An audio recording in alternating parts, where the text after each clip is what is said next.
Olá pessoal, hoje eu vou dar a devolutiva para vocês do teste representacional, que significa reapresentar ou apresentar novamente.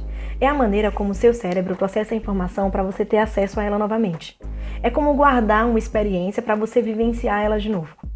Cada pessoa funciona de um jeito único e nós temos 4 perfis: o sinestésico, o auditivo, o visual e o digital.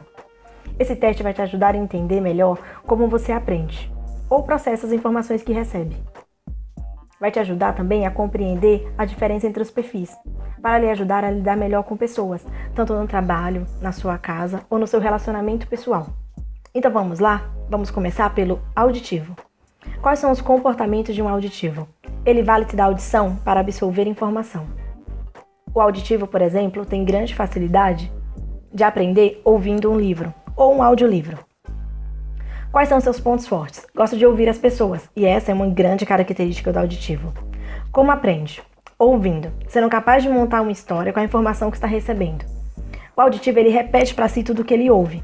Por exemplo, agora eu estou falando, o auditivo, ele ouve o que eu falo, repete para ele mesmo o que eu estou falando, e aí ele processa a informação.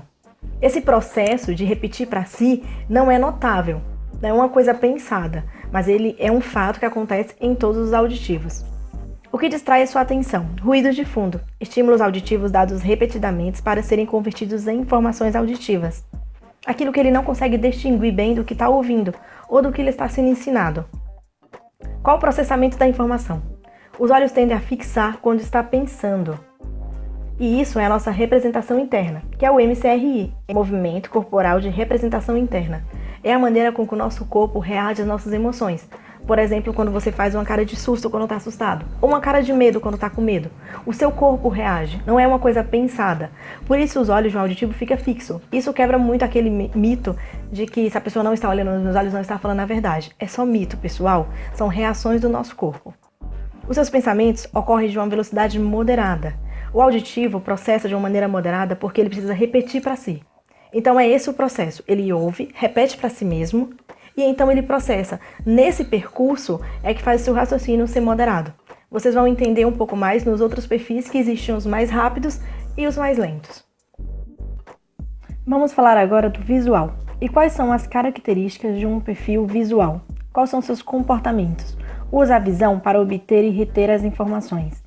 Quais são seus pontos fortes? Percebe coisas ímpares e que quase ninguém percebe no ambiente. Um visual, quando ele entra numa sala, que ele já foi algumas vezes, e muda uma toalha, uma lâmpada ou pintam alguma coisa pequena, ele percebe muito rápido, coisa que os outros sistemas às vezes nem percebem. Ele tem uma visão muito ampla de qualquer lugar que ele vá. Como aprende? Vendo, sendo capaz de fazer uma imagem ou receber a informação. O visual, ele vai criando a imagem no seu cérebro e vai contando uma história, início, meio e fim. Quando ele conclui essa história, ele guarda essa representação para ter acesso a ela. Por isso, o raciocínio de um visual é muito rápido. O que distrai é a atenção. Estímulos visuais em demasia ou conflitantes. Ele não conseguir distinguir o que ele está vendo ou não conseguir ter clara a visão. Ou ter um grande número de informações recebidas. Qual é o processamento da informação? Tende a devanear. O visual é aquela pessoa que viaja e cai de paraquedas na história. Você está falando com ele, ele meio que viaja nos pensamentos dele ou vai para outro lugar, e aí ele volta e meio que cheguei, e você precisa atualizar ele do que você estava falando. E ele pensa em um ritmo muito rápido. E como ele pensa mais rápido, ele tem mais facilidade para pensar em várias coisas ao mesmo tempo. Então, a maior característica do visual é ele ter uma ampla visão, uma memória fácil de lembrar de imagens, e ele tem grande facilidade para vincular um pensamento e uma imagem sobre algo que ele está aprendendo. E aí ele lembra daquela imagem e, consequentemente, lembra de tudo que ele está aprendendo. Agora vamos falar do sinestésico. Quais são os comportamentos de um sinestésico? Abraçar, dançar, sentir as pessoas, sentir o seu corpo. O sinestésico, ele sempre está voltado para si. Quais são seus pontos fortes? Habilidade para usar a coordenação motora em esportes, artes cênicas ou plásticas, no controle dos movimentos do corpo e na manipulação de objetos com destreza. Como o sinestésico é muito voltado para o seu corpo, para aquilo que ele sente, ele tem grande facilidade para movimentar objetos que precisam de muita atenção. O sinestésico, por exemplo, é aquela pessoa que, se ela chegar em um ambiente, por mais que seja coerente ou prudente estar ali, se ele não se sente bem, ele não vai permanecer. Porque ele é muito sensitivo e se vale muito de como ele se sente em qualquer lugar ou com qualquer pessoa. Guiar-se pela experiência motora. Ele precisa estar executando para ele aprender. O que distrai a atenção? Estímulos conflitantes visuais ou auditivos. Ele não conseguir distinguir o que ele vê do que ele ouve. Ser impedido de mover-se ou de fazer algo também impede o sinestésico de se concentrar. Qual o processamento da informação? Tende a olhar para baixo quando pensa. Também isso é MCRI.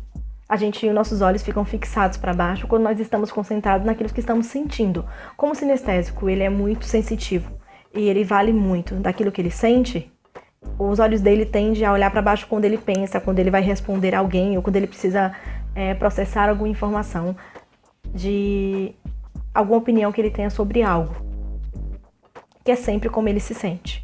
Seus pensamentos ocorrem em ritmo mais lento, porque o sinestésico, ele primeiro percebe o seu corpo, ele vê como ele está se sentindo, e aí ele envia essa informação para o cérebro, e essa informação vira a sua representação de experiência para quando ele for ter acesso. Por isso, o raciocínio do sinestésico é mais lento. E vamos falar agora do digital.